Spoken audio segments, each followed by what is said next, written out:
We were so lucky to visit the Royal Botanic Gardens in Edinburgh a couple of years ago in November. Girls, this is an absolutely lovely autumn border here.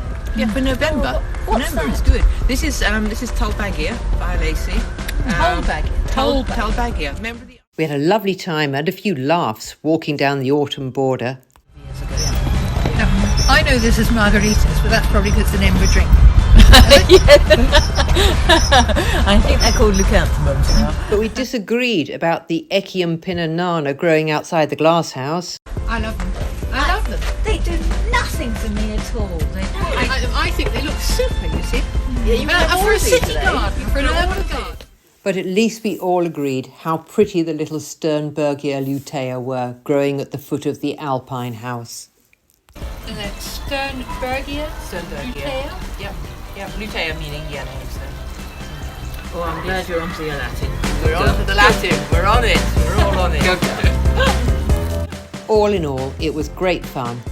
I made a smashing day out. So do try and visit, no matter what time of the year.